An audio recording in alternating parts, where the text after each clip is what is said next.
அனைவருக்கும் வணக்கம். வாழ்க வளமுடன். அன்னைக்கு வணக்கம், தந்தைக்கு வணக்கம், ஆசானுக்கு வணக்கம். அஞ்சு முகம் தோன்றில் ஆறுமுகம் தோன்றும், நெஞ்சமரில் அஞ்சலென வேல் தோன்றும், நெஞ்சில் ஒருகால் நினைக்கின் எதிர்காலம் தோன்றும். முருகா என்று ஓதுவார். முருகா, எல்லாரும் நல்லா இருக்கணும். வாழ்க வளம். அடிப்படை ஜோதிடம் 3ஆம் நாள் வகுப்பு. முதல் வகுப்புல நம்ம என்ன பார்த்தோம் அப்படின்னா, அறிவியல் அடிப்படைகள், வானமண்டலம் எப்படி இருக்கு, அதுல இருந்து ராசி கட்டம் எப்படி வந்தது அப்படின்னு சொல்லி பார்த்தோம். 2வது வகுப்புல ராசி கட்டத்தின் வகைப்பாடு, எப்படியெல்லாம் ராசி கட்டத்தை வகைப்படுத்தினார்கள் அப்படின்னு பார்த்தோம். முதல்ல ராசி கட்டம் என்ற ஒரு வகைப்பாடு இருக்கு. அடுத்து ராசி கட்டத்தை 2 குழுக்களாக பிரிக்கிறோம். ஆண் ராசி, பெண் ராசி என்று 2 குழுக்களாக அல்லது 2 வகைகளாக வகைப்படுத்துறாங்க. இந்த ஆண் ராசி, பெண் ராசி என்பதனுடைய பொருள் என்னன்னு பார்த்தோம். அதுக்கு ஆண் பெண் என்பது பொருள் அல்ல. ஆண் ராசிகளுக்கு என்று சில குணங்கள் இருக்கும், அல்லது ஆண் ராசியில் தோன்றிய பிறந்த குழந்தைகளுக்கு சில குணங்கள் இருக்கும். பெண் ராசியில் பிறந்த குழந்தைகளுக்குன்னு சில குணங்கள் இருக்கும். அது ஆண் குழந்தையாகவும் இருக்கலாம், பெண் குழந்தையாகவும் இருக்கலாம். அவங்க குணம் வேறு. வேறொரு மாதிரியும் அத சொல்லுவாங்க.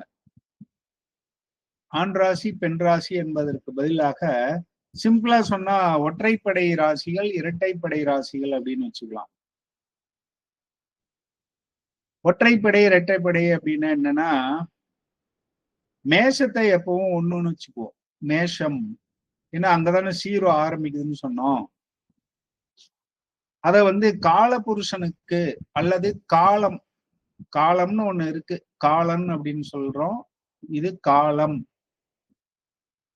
இறைவன் அப்படின்னு வச்சுன்னா அதனுடைய தொடக்கம், காலத்தின் தொடக்கத்தை மேஷம் அப்படின்னு வைக்கிறோம்.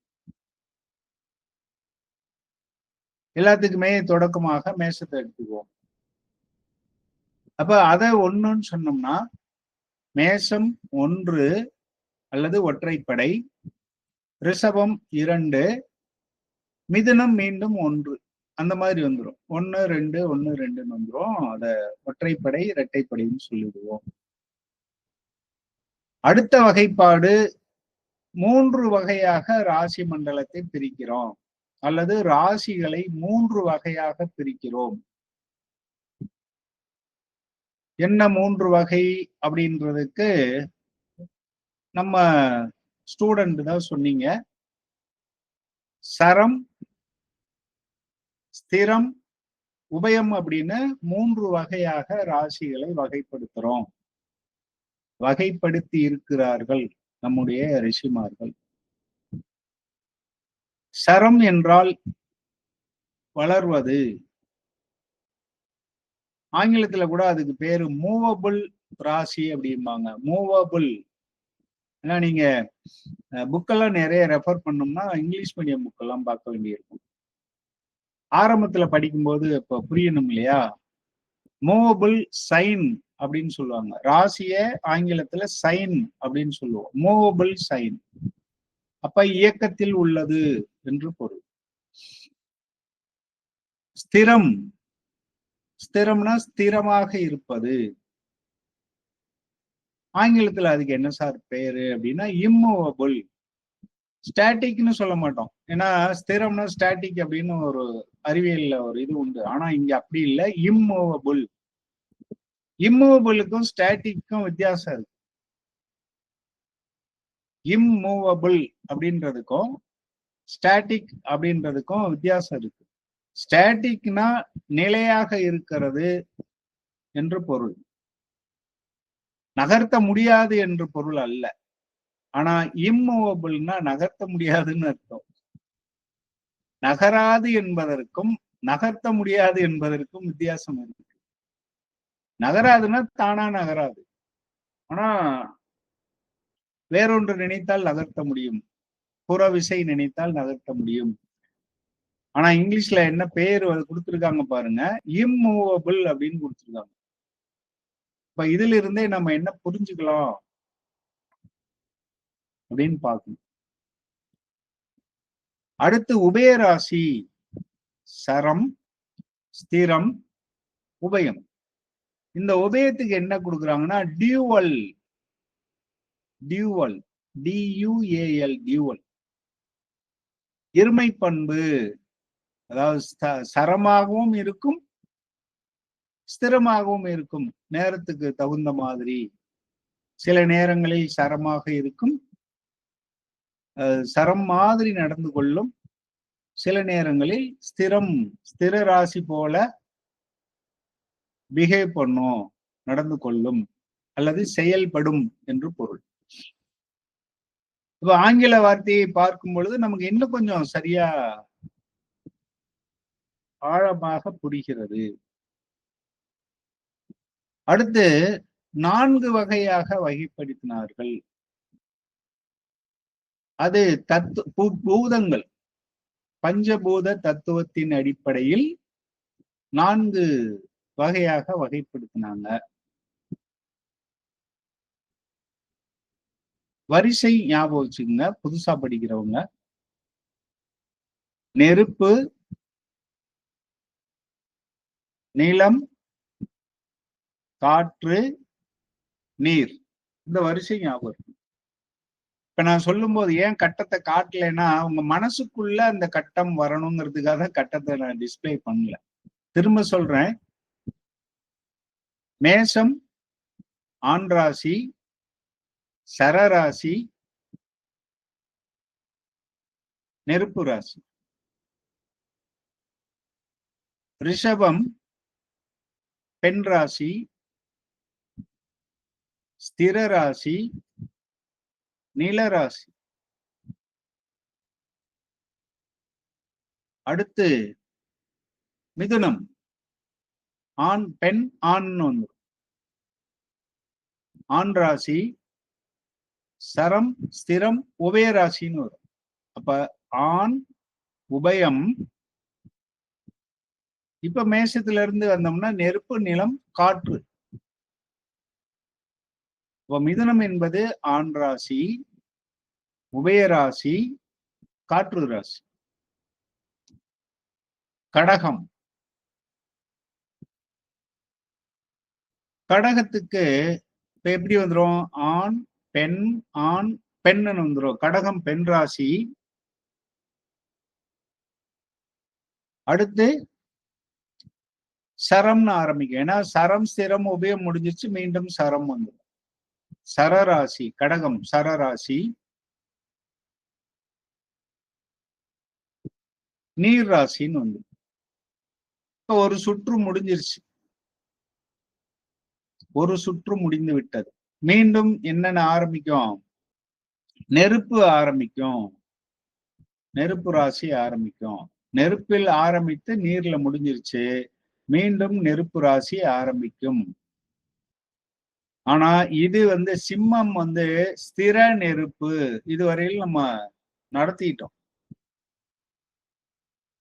இப்படியே வரிசையா சொல்லிட்டு போகலாம், உங்களுக்கு புரிஞ்சிருக்கும். முன்னாடி நடத்தினதை மீண்டும் ஒரு முறை நம்ம பார்த்திருக்கோம். இப்ப அவ்வளவுதான்.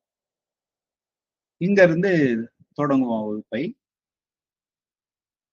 இப்போ நான் ஸ்லைடை ஷேர் பண்ணிடுறேன். இதை வச்சுக்கிட்டு பலன் சொல்றதுல எப்படி பயன்படுத்தலாம் அப்படின்னு முன்னாடியே சொன்னோம். இருந்தாலும் மீண்டும் கொஞ்சம் பார்ப்போம். இப்ப மேஷம் சர நெருப்பு அப்படின்னு சொல்லுவோம். ஏன்னா அது சரராசி பிளஸ் நெருப்பு ராசி. சர நெருப்பு, சர நெருப்புனா எப்படி சொல்லலாம்? கட்டுப்பாடற்ற நெருப்பு. சரம்னா சரசரன்னு எரிஞ்சுக்கிட்டே போகும், வளரும் அப்படின்னு சொன்னோம். ஆரம்பத்துல இருக்கிறத விட அடுத்து வளரும். எடுத்துக்காட்டு நீங்களே ஒண்ணு சொல்லலாம்.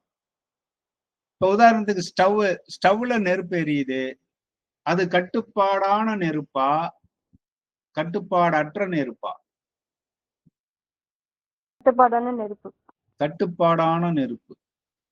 ஏன்னா ஆரம்பத்துல என்ன ஸ்பீட்ல எரியுதோ அதே வேகத்துலதான் எரிஞ்சிட்டு இருக்கும். நம்ம வந்து அந்த கொஞ்சம் மாத்தினாலும் என்ன மாத்திரமோ அந்த வேகத்துலதான் எரியும். அப்போ இது சர நெருப்பு அப்படின்னா அது அல்ல. இப்ப காட்டுல தீ பிடிக்குது. காட்டு தீ முதல்ல ஒரு இடத்துல பிடிச்சிருக்கும், அப்புறம் அப்படியே அது என்ன வளர்ந்துகிட்டே போகும். அது மாதிரி இருக்கிறது தான் சர நெருப்பு. அப்போ ஏதோ ஒரு பலன் எடுக்கிறோம், அப்போ வந்து இதை பயன்படுத்தலாம். அது அந்தந்த சூழ்நிலை வரும் பொழுது உங்களுக்கு தெரியும். ஏதோ ஒரு அந்த இடத்துல அடையாளம் காட்டுது நமக்கு பலன் சொல்வதற்கு அப்படின்னா, அப்போ அது அப்படி இருக்கும். அல்லது மேஷ ராசிக்காரர்களுடைய குணங்களை எடுத்துக்கங்களேன், எப்படி இருக்கும்? அந்த மாதிரிதான் கண்ட்ரோல் பண்ண முடியாம இருக்கும். அவங்களுக்கு கோபம் வந்துச்சுன்னா கண்ட்ரோல் பண்ண முடியாது என்று புரிந்து கொள்ள வேண்டும். அடுத்து ஸ்திர நிலம். நிலம் ஸ்திரமாக இருக்கும், மாறாமல் இருக்கும், எப்பொழுதும் ஒரே மாதிரி இருக்கக்கூடிய நிலம். இதை எப்படி சொல்லுவாங்க அப்படின்னா, புல்வெளி அப்படின்னு சொல்லுவோம். புல்வெளி, மாடு மேய்கின்ற புல்வெளின்னு எடுப்போம். பின்னாடி தனித்தனியா ஒவ்வொரு ராசிக்கும் காரகத்துவங்கள் பார்ப்போம். இப்ப பொதுவாக அப்படிங்கிறதுனால இது சொல்றேன்.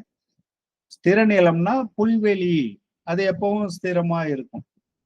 புல்லு வந்து மண் அரிக்க விடாது இல்லையா? அப்படி புரிஞ்சுக்கலாம். உபய காற்று அப்படின்னா, உபயம்னா போய் போய் வர்றது.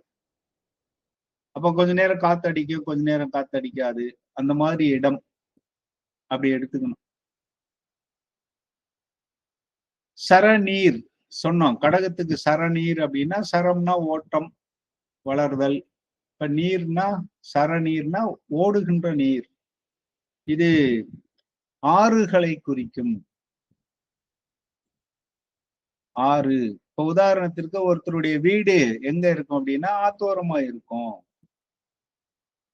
அல்லது ஆறு இல்லாத ஒரு ஆறு இல்லாத புதுக்கோட்டை மாதிரியான பகுதியில சொன்னோம்னா என்னன்னு சொல்லலாம்? நீர்நிலைகள் இருக்கிற பக்கம்னு சொல்லிக்கலாம். அந்த மாதிரி சொல்லலாம். சிம்மம் ஸ்திர நெருப்பு. இப்ப மேஷம் சர நெருப்பு, சிம்மம் ஸ்திர நெருப்பு. இப்ப உதாரணம் நீங்க சொல்ல முடியும். ஸ்திரமாக எரிந்து கொண்டிருக்கின்ற நெருப்பு. இது அடுப்பா இருக்கலாம், விளக்காக இருக்கலாம், அப்படி எடுத்துக்கலாம். ஆனா சில பேர் நடத்தும் போது இது விளக்கு, இது அடுப்பு அப்படின்னு கொண்டு போவாங்க. கொஞ்சம் கொஞ்சமா அதிகமாகிட்டு போவாங்க.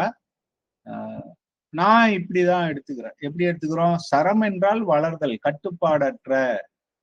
ஏன்னா சரநெருப்பை போய் விளக்குக்கு சொல்ல முடியாது. அதனால இதை நான் காட்டு தீன்னு எடுத்துக்கிறேன். இதை என்ன சொல்லலாம்? ஸ்திர நெருப்பு, நிலையாக நின்று எரியக்கூடியது. இங்க வரக்கூடிய தனுசு உபய நெருப்பு. உபய நெருப்புங்கிறப்போ அந்த உபயம், அதாவது அதிகமாகிறது குறையிறது அந்த மாதிரி இருக்கிறது. எந்த சூழ்நிலையில அப்படி இருக்குமோ அதை சொல்லலாம். அடுத்து கன்னி உபய நீளம். உபய நீளம்னா கொஞ்ச காலத்துக்கு நிலம் நல்லா இருக்கும், கெட்டியா இருக்கும். கொஞ்ச நாளைக்கு வந்து அப்படி லூஸ் சாயிலா, அதாவது வயல்வெளின்னு வச்சுக்கோங்க. இப்போ ரிஷபம் வந்து மாடு மேயறக்கூடிய இடம். அது எப்பவும் எப்படி இருக்கும்? வயல்வெளியில போய் மாடு மேயாது. வயல்வெளி கொஞ்ச காலத்துக்கு வந்து கெட்டியா இருக்கும், கொஞ்ச காலத்துக்கு இந்த வயல் அடிச்சு போட்டாங்கன்னா சேரா இருக்கும். அப்ப அந்த மாதிரி மாறக்கூடிய இடம். இது சரக்காற்று. துலாம் வந்து சரக்காற்று, காத்து நிறைய வீசும், அந்த மாதிரி ஒரு அமைப்பு. ஸ்திர நீர் சொல்லியிருக்கோம் முன்னாடியே. தேங்கி நிற்கின்ற நீர், அல்லது கிணறு அப்படின்னு எடுக்கணும். கிணறு, குளம் அந்த மாதிரி எடுத்துக்கணும். உபய நெருப்பு சொல்லிட்டோம். தனுசு கோவில், அரசவை இதையெல்லாம் குறிக்கும். அதனால அங்க இருக்கின்ற நெருப்பு யாகத்தீ அப்படின்னு எடுத்துக்கலாம். யாகத்தில் வரக்கூடிய தீ அப்படின்னு எடுக்கலாம். ஏன்னா அது டக்குன்னு வளரும், அப்புறம் அணைச்சு வச்சிருவாங்க, எந்நேரமே எரிஞ்சுக்கிட்டே இருக்காது. அதனால அதை யாக தீ அப்படின்னு எடுத்துக்கலாம். மகரம் சர நிலம், சதுப்பு நிலம்னு எடுத்துக்கலாம் அத மகரம். கும்பம் ஸ்திர காற்று, தேங்கி நிற்கின்ற காற்று. இதுக்கு அடையாளமே களையம் அப்படிங்கிறதுனால அதுக்குள்ள இருக்க காற்று ஸ்திரமா தான் இருக்கும். களையத்துக்குள்ள இருக்க காற்று, ஒரு பலூனுக்குள்ள இருக்க காற்று, இதெல்லாம் ஓட போறது இல்லை, நிலையாக நிற்கும். உபய நீர், மீனம், கடல்னு சொல்லியிருக்கோம் முன்னாடியே. இப்படி புரிஞ்சுக்கலாம். நம்ம சொந்தமா யோசிக்கும் போது அதுக்கு தகுந்த மாதிரி சூழ்நிலை நமக்கு இனி நீங்க எங்க வெளியில எதை பார்த்தாலும் எப்படி பார்க்கலாம்? ஒரு நெருப்பை பார்த்தா இது சர நெருப்பா ஸ்திர நெருப்பா அப்படின்லாம் மனசுல ஓடணும். அப்படி இருந்தா ஜோதிடம் ஈஸியா மனசுல பாருங்க. இப்ப இந்த கட்டத்துல இங்க பாத்தீங்கன்னா மேஷம், ரிஷபம், மிதுனம் வரையில கலர் கொடுக்காம இருக்கேன். சிம்மம், கன்னி, துலாம், விருச்சிகம் இதுக்கு ஒரு கலர் கொடுத்துருக்கேன். தனுசு, மகரம், கும்பம், மீனம் இது நாளுக்கும் ஒரு கலர் கொடுத்துருக்கேன். எழுத்துல வர்ற கலர் அது இல்லை, அது சும்மா எதேச்சு அந்த பக்கம் பச்சை அமைஞ்சிருச்சு, அது வரல. இப்போ இது ஏன் சார் இப்படி கலர் கொடுத்தோம் அப்படின்னா, ஒண்ணு நெருப்புல ஆரம்பிச்சு நீர்ல முடிஞ்சிருது, மீண்டும் நெருப்பு ஆரம்பிக்குது அப்படின்னு புரிஞ்சுக்கலாம்.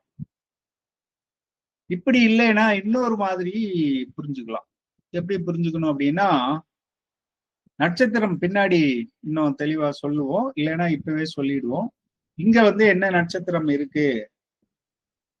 அஸ்வினி,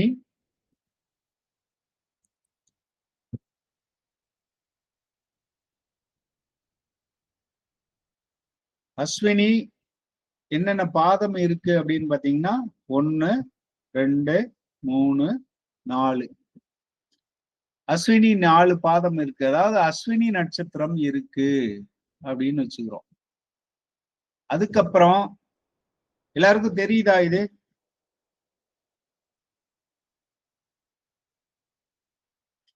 தெரியுதா? டிஸ்பிளே ஆகுதா?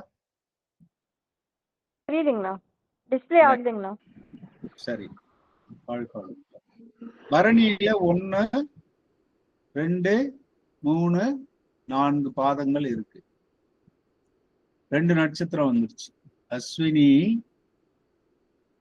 பரணி, கார்த்திகை ஒரு பாதம் மட்டும் இருக்கும்.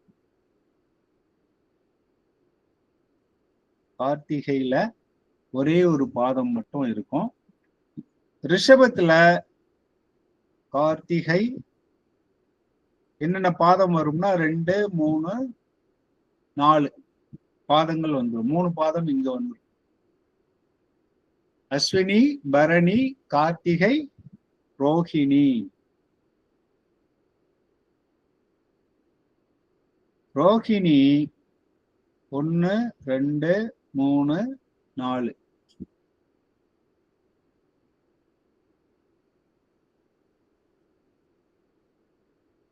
கார்த்திகையில 3 பாதம்,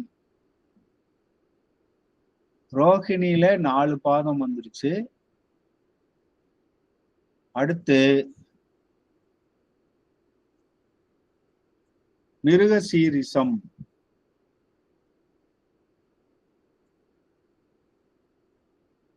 மிருகசீரிசம்ல 1, 2 மட்டும் இருக்கும். எப்படி சார் அப்படின்னா, நான் முதல்லயே சொன்னேன், சந்திரன் ஒரு ராசியை கடப்பதற்கு 2.25 நாள் எடுத்துக்கும் அப்படின்னு சொன்னோம். சந்திரன் ஒரு நாளில் கடக்கும் கோணம் ஒரு நட்சத்திரம். சந்திரன் ஒரு நாளில் கடக்கும் கோணம், அப்ப ஒரு நாள்ல அஸ்வினி முழுசா கடந்துருவாரு. அதாவது 24 மணி நேரத்துல, ஒரு நாள்னா காலையில இருந்து சாயங்காலம் வரையில் அல்லது அடுத்த நாள் காலை வரைன்னு எடுக்க முடியாது.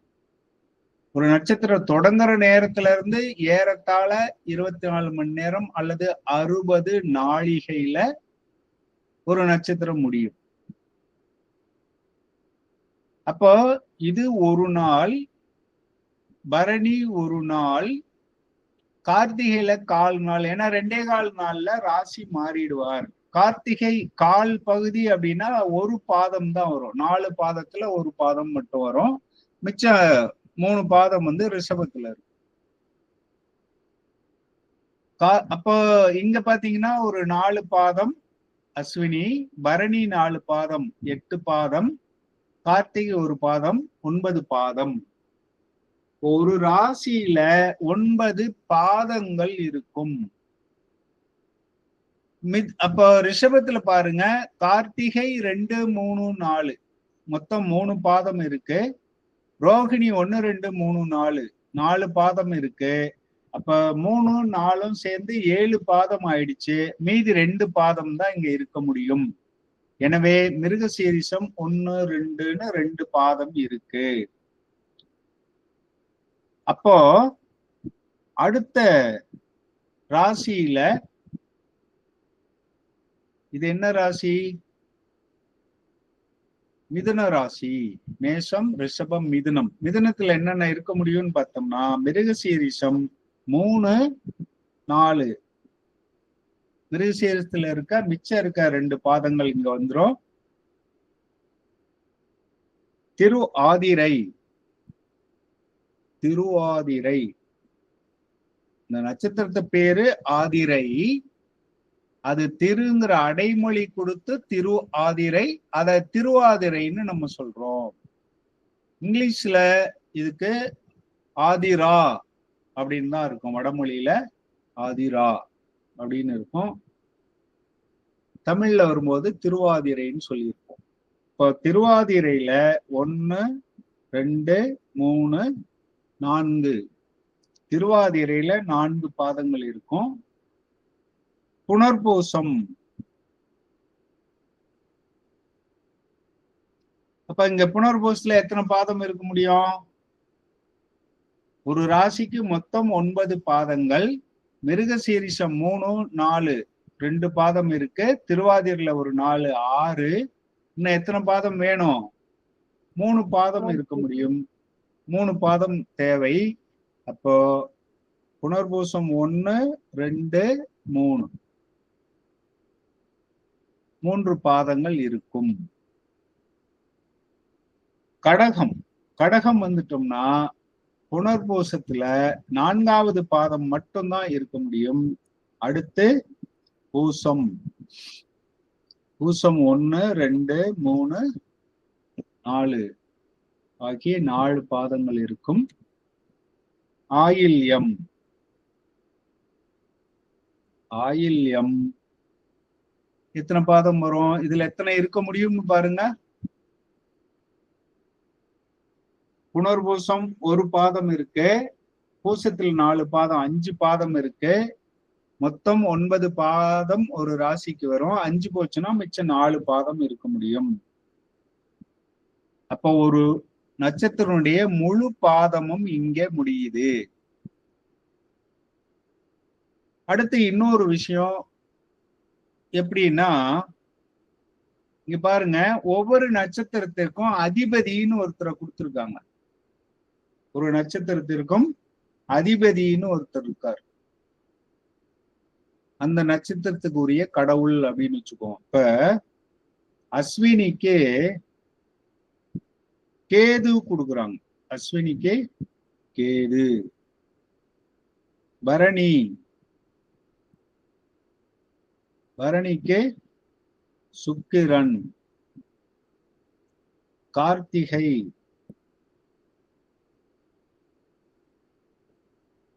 கார்த்திகைக்கு சூரியன்.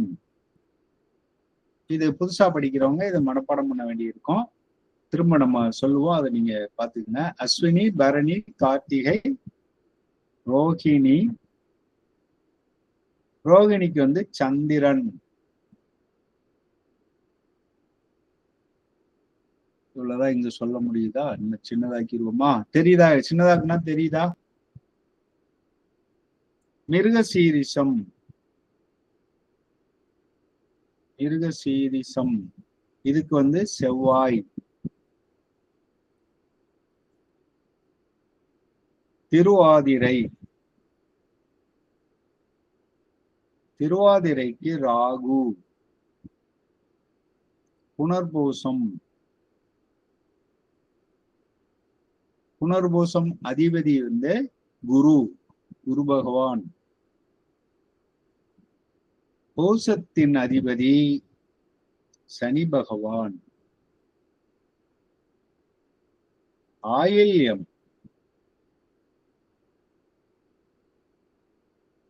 ஆயில்யத்தின் அதிபதி புதன் பகவான். இந்த வரிசை மாறாது. தசாபுத்தி எந்த வரிசையில் நடக்கும்னா, உங்களுக்கு கேது தசை நடந்ததுன்னா கேது தசை முடிஞ்ச உடனே சுக்கிர தசை வரும். சுக்கிர தசை முடிஞ்சு சூரிய தசை வரும். நம்ம சாதாரணமா என்ன சொல்லுவோம்? சூரியன், சந்திரன், செவ்வாய், புதன், குரு, சுக்கிரன், சனின்னு சொல்லுவோம். ராகு, கேதுன்னு ஒரு வரிசை சொல்லுவோம். ஆனா தசை நடக்கிறது எப்படி நடக்கும் அப்படின்னா, கேது தசைக்கு அப்புறம் சுக்கிர தசை வரும். சுக்கிர தசை முடிஞ்சா சூரிய தசை தான் வரும். சூரிய தசை முடிஞ்சால் சந்திர தசை, சந்திர தசை முடிஞ்சா செவ்வாய் தசை, செவ்வாய் தசை முடிஞ்சால் ராகு தசை, ராகு தசை முடிஞ்சா குரு தசை, குருவுக்கு அப்புறம் சனி தசை, புதன் தசைன்னு வரும். மீண்டும் இங்க பாத்தீங்கன்னா சிம்மத்துல இப்ப நம்ம என்ன பண்ணோம்? கடகத்துல ஆயில்யமோட முடிச்சிட்டோம். சிம்மத்துல மகம் நட்சத்திரம் ஆரம்பிக்கும். இது கேதுவனுடைய நட்சத்திரம். மகம் கேது. பூரம் சுக்கிரன். உத்திரம் சூரியன். இப்படி வரும். இப்ப பாருங்க, இங்க அஸ்வினி கேது ஆரம்பிச்சது, சுக்கிரன் சூரியன் அப்படியே புதன்ல முடிஞ்சது. மீண்டும் கேது சுக்கிரன் சூரியன் வருதா? இப்ப எப்படி பார்த்தாலும் ஒரு மண்டலம் முடிஞ்சிருது. எங்க ஆரம்பிச்சு? மேஷம், ரிஷபம், மிதுனம், கடகத்துல ஒரு மண்டலம் முடிந்தது. அடுத்து திரும்ப கேதுவின் நட்சத்திரம் ஆரம்பிச்சு புதன் நட்சத்திரம் முடியும். விருச்சிகத்துல புதன் நட்சத்திரம் முடியும்.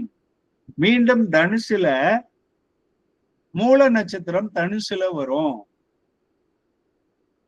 அப்ப இங்க கேதுவின் நட்சத்திரம் ஆரம்பிச்சு ரேவதி மீனத்துக்கு ரேவதின்னு நான் பின்னாடி இன்னும் சொல்லுவேன். இப்ப சும்மா அடிப்படை பொதுவா அறிமுகத்துக்காக சுருக்கமா சொல்றோம். மீனத்துல ரேவதி நட்சத்திரத்துல முடியும். அது புதனுடைய நட்சத்திரம். இப்ப ராசிகளை மண்டலமாக பிரிக்கிறாங்க. ஏன் இந்த மண்டல பிரிவு அப்படிங்கிறதுக்கு தான் இப்ப நான் சொல்லியிருக்கேன். அப்போ மேஷம், ரிஷபம், மிதுனம், கடகம் இது ஒரு மண்டலம்.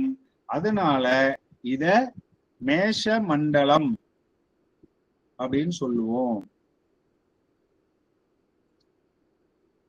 மேஷ மண்டலம் என்பது மேஷம், ரிஷபம், மிதுனம், கடகம். அப்ப இங்க ஆரம்பிக்கிறதுனால என்னன்னு சொல்லலாம்? சிம்ம மண்டலம்னு சொல்லலாம். சிம்ம மண்டலம். இத கூட எடுத்துடலாம் நம்ம. சிம்ம மண்டலம். சிம்ம மண்டலம் எது வரலையும் வரும்? சிம்மம், கன்னி, துலாம், விருச்சிகம் வரையிலும் இருக்கிறது சிம்ம மண்டலம். அடுத்து தனுசு மண்டலம். இப்போ 3 மண்டலங்கள் இருக்கு. மேஷ மண்டலம்னா மேஷம், ரிஷபம், மிதுனம், கடகம். சிம்ம மண்டலம்னா சிம்மம், கன்னி, துலாம், விருச்சிகம். தனுசு மண்டலம்னா தனுசு, மகரம், கும்பம், மீனம் வரையில இருக்கிறத எப்படி சொல்லுவோம். இந்த மண்டலம் ஏன் பிரிக்கிறோங்கிறதுக்கு காரணம் அந்த நட்சத்திரம். இந்த தசைன்னு சொல்லிட்டேன். அப்ப தசைனா என்னன்னு கொஞ்சம் இப்போ சொல்லிடுறேன், இல்லைன்னா நமக்கு குழப்பமா இருக்கும். பொதுவாக ஜாதக பலன் எடுக்கிறதுக்கு 2 தேவை. ராசி ஒண்ணு தேவை, இன்னொன்னு தசை தேவை. ராசிங்கிறதே நமக்கு என்ன கொடுப்பினை உள்ளது அப்படிங்கிறது சொல்லும். கொடுப்பினை என்ன? ராசிங்கிறது கொடுப்பினையை சொல்லும். என்ன அது என்ன சார் கொடுப்பினை? அதாவது விதி அப்படின்னு வச்சுக்கோமே, கொடுத்து வச்சவன் சொல்றோம் இல்லையா, கொடுத்து வச்சோண்டா அப்படிங்கிறோம். என்ன கொடுத்து வச்சோம், என்னென்ன கொடுத்து வச்சிருக்குங்கிறத இந்த கட்டம் தான் சொல்லும். எனக்கு 50 கோடி ரூபாய் லாட்டரியில விழும்னு சொல்லுச்சுன்னா, அல்லது எங்க அப்பா வந்து எனக்கு ஒரு 50 ஏக்கர் சம்பாதிச்சு வச்சிருப்பார் அப்படின்னு சொல்லுச்சுன்னா, அது எங்க தெரியும்னா இந்த ராசி கட்டத்துல தான் தெரியும். அல்லது நான் ஒரு அரசு வேலையில் இருப்பேன், எனக்கு அரசாங்க உத்தியோகம் கிடைக்கும், அல்லது தனியார்ல பெரிய பதவியில இருப்பேன் வெளிநாட்டு கம்பெனியில. கொடுப்பினைங்கிறது என்னன்னா நோய் வரும், என்ன நோயின்னு கூட சொல்லலாம். பதவியில் இருப்பார், சொத்து சேரும், இப்படின்னு எல்லாம் சொல்றோம் இல்லையா, அதெல்லாம் எங்க இருக்கும் அப்படின்னா இந்த ராசி கட்டத்துல இருக்கும். அப்போ கொடுப்பினையை சொல்வது ராசி, அதுல இருக்க கிரகங்கள். அதுதான் ஜனன ராசி அல்லது பிறந்த ராசி அப்படின்னு சொல்றோம். தசை என்பது என்னன்னா இதெல்லாம் எப்ப நடக்கும்னு சொல்றது தசை. எப்பொழுது நடக்கும்?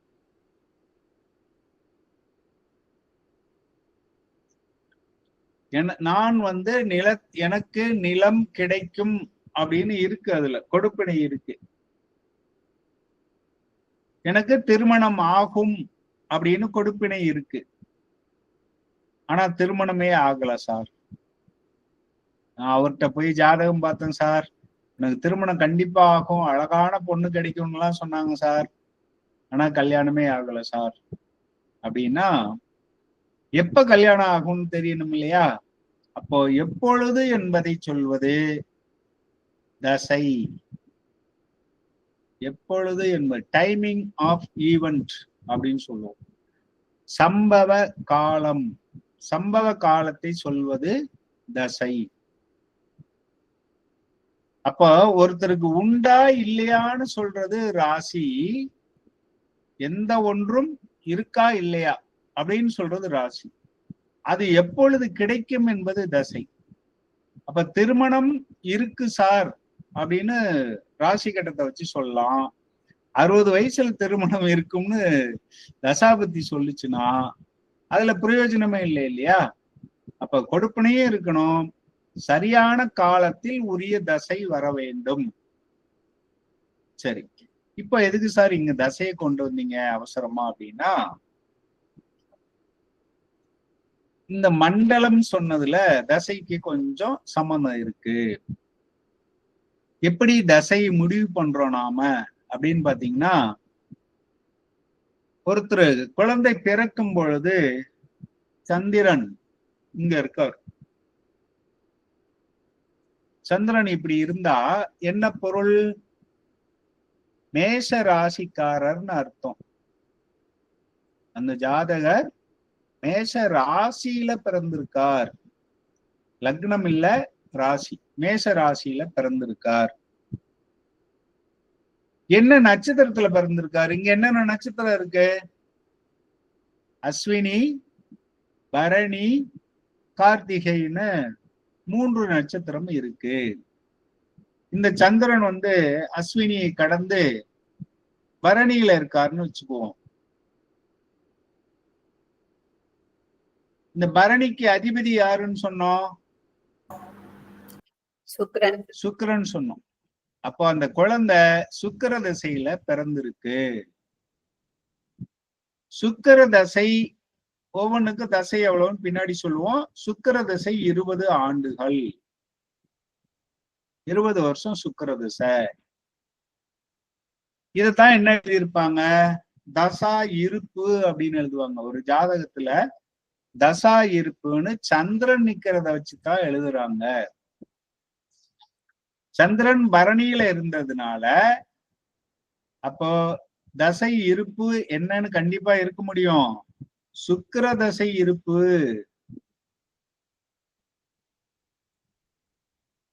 இருப்புன்னு தான் எழுதியிருப்பாங்க. அல்லது தசா இருப்புன்னு போட்டு சுக்கிரன் தசைன்னு போடுவாங்க. சுக்கிர தசை இருப்பு அல்லது தசை இருப்பு போட்டு சுக்கிரன் அப்படின்னு எழுதியிருப்பாங்க. ஆனா எவ்வளவு? இந்த பரணி நட்சத்திரம் ஆரம்பிக்கிறப்ப குழந்தை பிறந்துச்சுன்னா, கரெக்டா பரணி அப்பதான் ஆரம்பிக்குது, அப்ப அந்த குழந்தை பிறந்துருந்துச்சுன்னா அதுக்கு 20 வருஷம் சுக்கிரதசை நடக்கும். அப்படி இல்லாம இப்ப பரணி 1ஆம் பாதம் முடியறப்போ அந்த குழந்தை பிறகுது. பரணி 2ன்னு வச்சுக்கிறோம். பரணி 2ல சந்திரன் நிக்குது. அப்ப என்ன பொருள்னா, ஒரு பாதம் முடிஞ்சு 2வது பாதத்துல சந்திரன் வந்துருச்சு. மொத்தம் 20 வருஷம். 4 பாதத்துக்கு 20 வருஷம்னா ஒரு பாதத்துக்கு 5 வருஷம். செல் அப்படிம்பாங்க. அது முடிஞ்சு போச்சு, அவ்வளவுதான். அது கர்ப்பத்துல போயிருந்தாலும் சரி, எப்படி நமக்கு அது தேவையில்லை. ஏன்னா கர்ப்பத்துல இப்ப 5 வருஷம் சார்னா, இப்ப சுக்கிரதசை 5 வருஷம் கர்ப்பத்துல போயிடுச்சுன்னு கேட்டா, சார் குழந்தையே 9 மாசம் தான், நீங்க 5 வருஷம் எப்படி சார் அதுல போயிடுச்சுன்னு கேள்வி வரும். அதனால அது செல்லு, அவ்வளவுதான்.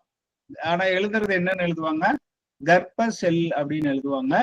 அதை குழப்பிக்க வேண்டாம். முடிஞ்சிருச்சு. ஒரு பாதம் முடிஞ்சதுனால 5 வருஷத்துக்கு உரிய தசை காலம் முடிந்தது. மீதி 15 ஆண்டுகள். அப்ப இங்க என்னன்னு எழுதுவாங்க, சுக்கிர தசை இருப்பு 15 ஆண்டுகள். உத்தேசமா சொல்றேன் நான். அதுக்கு மேல மாதம் நாள் கணக்கெல்லாம் வரும். இப்ப சந்திரன் பரணியில இருக்கு. எத்தனை ஆண்டுகள் பரணியில இருக்கும்னு பராசரர் சொல்லியிருக்காருன்னா 15 ஆண்டுகள் இன்னும் இருக்கும்னு சொல்றாரு. அப்ப அதுக்கப்புறம் சந்திரன் எங்க வந்துருவாரு, அஸ்வினி பரணி கார்த்திகைக்கு வந்துடுறாரு. இதுதான் எங்கேயும் நமக்கு சொல்லித்தரப்படுவது இல்லை. அவங்களுக்கு தெரியலையா, இல்ல சொல்லக்கூடாதுன்னு சொல்றது இல்லையா, இல்ல நமக்கு புரியாது, எதுக்கு இவங்களுக்கு எல்லாம் மரமண்டைங்க, இதுங்களுக்கு போய் நம்ம ஏன் சொல்லி தரணும், புரியலைன்னா வம்பு அப்படின்னு சொல்லலையான்னு தெரியாது. இதுதான் உண்மை. இப்ப சந்திரன் குழந்தை பிறக்கும் போது பரணியில இருந்தாரு.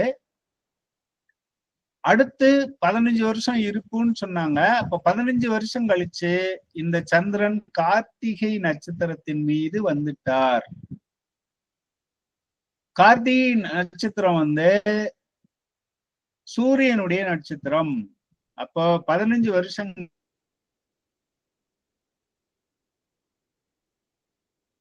கழிச்சு சூரிய தசை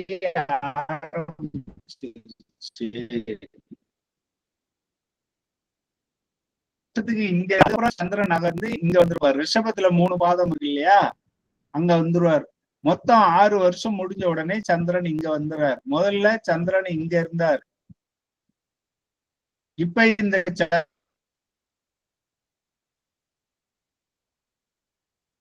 சந்திரன் எங்க வராராம், இங்க வந்துட்டு 20 வயசு வரையிலும் சுக்கிரன் பரணியில இருந்தார். 21 வயசு வரையிலும் சூரிய தசை நடக்கும். அதுக்கு என்ன பொருள் அப்படின்னா, சந்திரன் நகர்ந்து சூரியனுடைய நட்சத்திரத்தின் மீது கார்த்திகை மேல வந்துட்டாருன்னு பொருள். ஆனா இதை சொல்ல மாட்டாங்க, தசை சூரிய தசை நடக்குதுன்னு சொல்லுவாங்க. இப்ப சொல்றது கவனிங்க.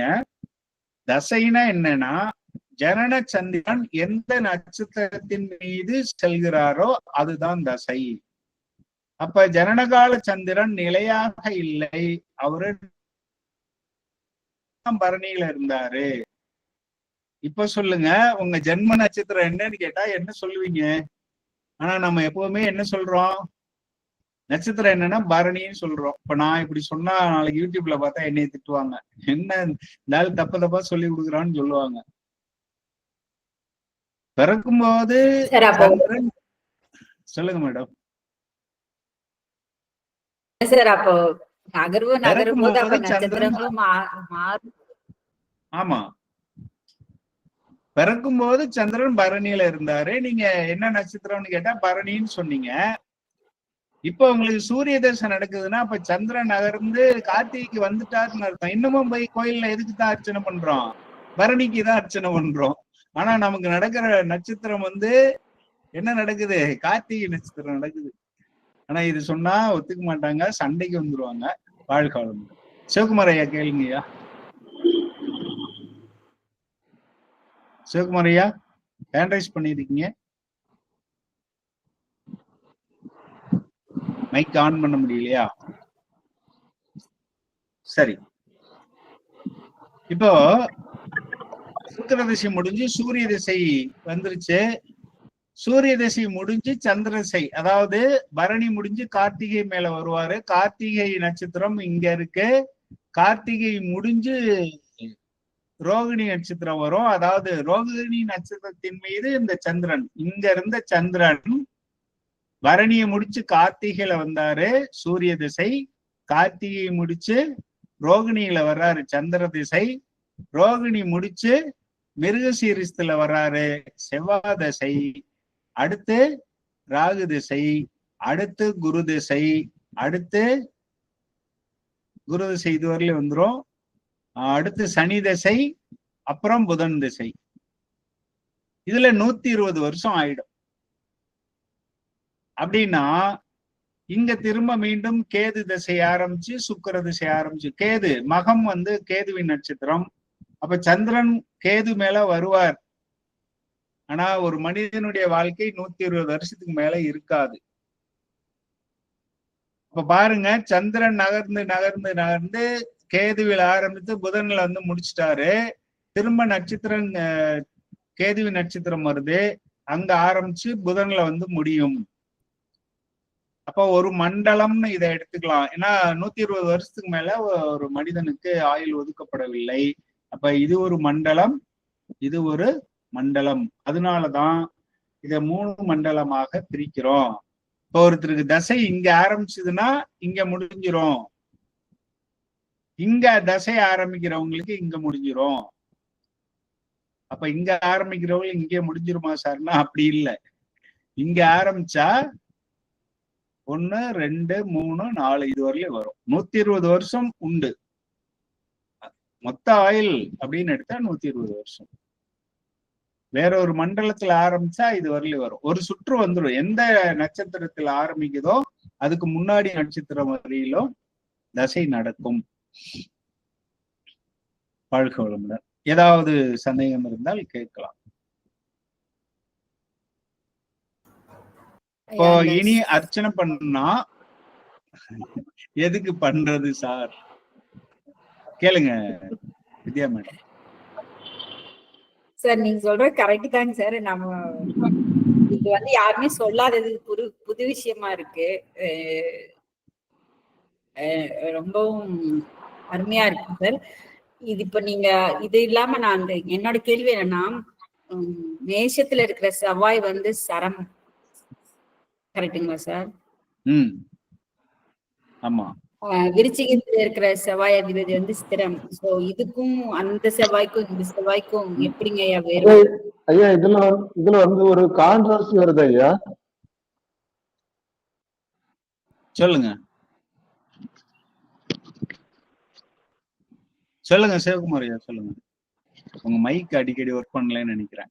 சரி, மைக்ல ஏதோ நீங்க அதை ஹெட்போன் போட்டுட்டீங்கன்னா ஹெட்போனை கழட்டி விட்டுட்டு பேசுங்க, கரெக்டா இருக்கும்.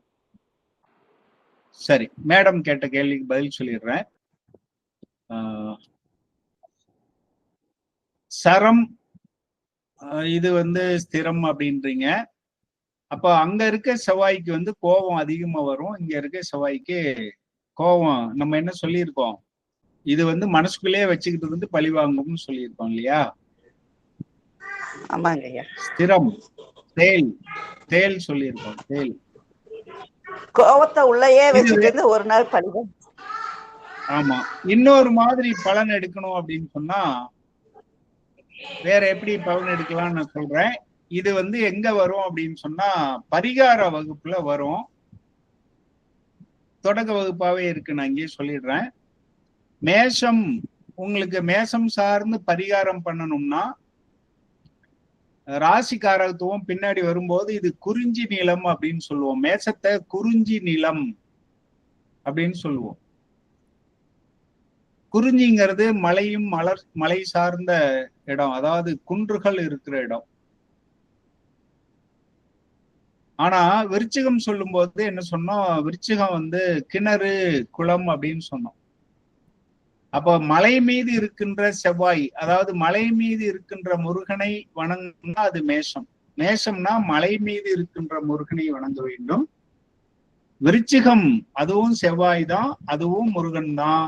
அது வந்து குளம் கிணறு இருக்கிற இடத்துல இருக்கக்கூடிய முருகன். உதாரணத்துக்கு திருச்செந்தூர் எடுத்துக்கிட்டீங்கன்னா குளம் இருக்கு, நாளி கிணறுன்னு கிணறு இருக்கு. அதனால திருச்செந்தூர் முருகனை அல்லது எங்கேயா குளம் இருக்கின்ற கோயில்ல இருக்க முருகனை வணங்கும். ரெண்டுக்கும் அதான் வித்தியாசம். சொல்லுங்க வித்யா. சரி, வயலூர் முருகன் எடுத்துக்கலாம்லங்க சார் விருச்சிகத்துக்கு?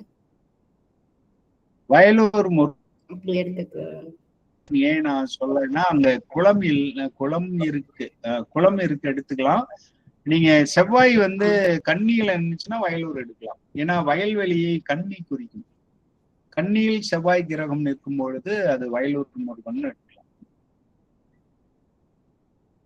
சரி மேடம், இன்னொரு மேடம் சொன்னாங்க மனசுக்குள்ளாரையே வச்சு இது பண்ணுவாங்க அப்படின்னு சொன்னாங்க. சரி, இப்ப வந்து நீங்க பிசிக்ஸ் டீச்சர்னால எனக்கு வந்து அந்த potential energy kinetic energy relate பண்ணலாமான்னு கேக்குறேன் சார். அந்த ஸ்தரம் சிரமுக்கு கொண்டு வரலாம். பொட்டன்ஷியல் எனர்ஜி சரம்னா கைனடிக் எனர்ஜி, ஸ்திரம்னா பொட்டன்ஷியல் எனர்ஜி கொண்டு வரலாம்.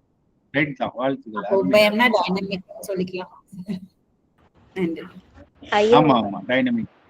ஐயா சிவகுமாரி, உங்க மைக் சரியாயிடுச்சா? உங்க கேள்வி. வணக்கம், சொல்லுங்க மேடம். ஐயா தசா புத்திங்கிறது மட்டும் இன்னொரு டைம் சொல்லுங்க ஐயா.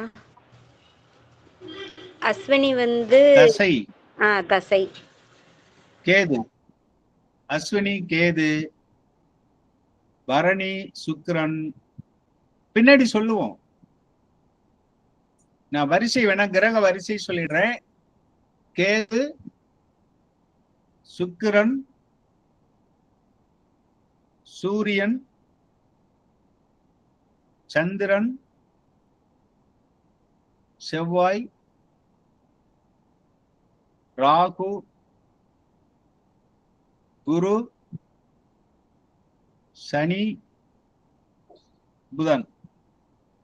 சரியா மேடம்? சரிங்க சார்.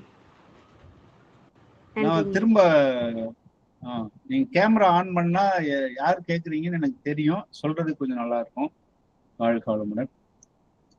அடுத்து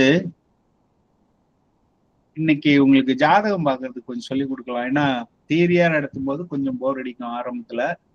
ஜாதகம் பார்க்கறது எப்படி கூட பிறந்தவங்களை எல்லாம் சொல்றது, அது வேணுமா?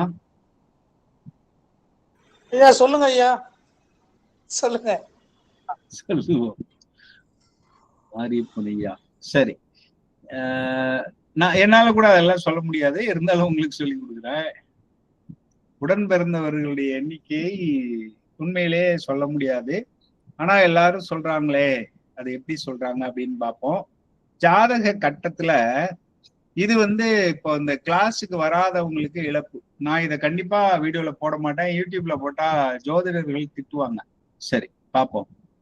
நம்ம வகுப்புக்கு வந்தவங்களே சில மாணவர்கள், சார் நீங்க சொல்ல முடியாதுன்றீங்க, நான் அங்க போனேன் அவ்வளவு அருமையா சொன்னாங்கன்னு சொல்லுவாங்க. அது எப்படின்னு பார்ப்போம். நம்ம நோட்ல எடுத்து பார்த்தோம்னா இந்த ராசிக்குள்ள கிரகத்தை எழுதியிருப்பாங்க. ராசி கட்டத்துக்குள்ள கிரகம் எழுதுனா அதோட முடிஞ்சு போச்சு. இங்க எழுதுனா ராசின்னு மட்டும்தான் எழுதுவாங்க, அதுக்கு மேல எழுதுறதுக்கு ஒன்றும் இல்லை. ஆனா என்ன பண்ணுவாங்கன்னா இங்க இப்படி எழுதியிருக்கலாம்,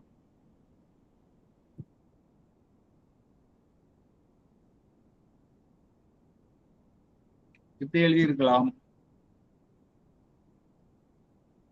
இப்படி எழுதியிருக்கலாம், இப்படி எல்லாம் இருக்கலாம். இதெல்லாம் பார்த்திருக்கீங்களா? இப்படி எழுதியிருப்பாங்க. அல்லது இந்த கட்டத்துக்கு கீழே எழுதியிருப்பாங்க, இங்க இந்த இடத்துல எழுதியிருப்பாங்க. இது மாதிரி நம்பர் 4 டிஜிட்ல வர மாதிரி நம்பர் எழுதியிருப்பாங்க, கிறுக்கி கிறுக்கி வச்சிருப்பாங்க. 1 என்றால் ஜாதகர், 1 ஜாதகர். 3 சகோதரம். 4 தாய். 9 தந்தை.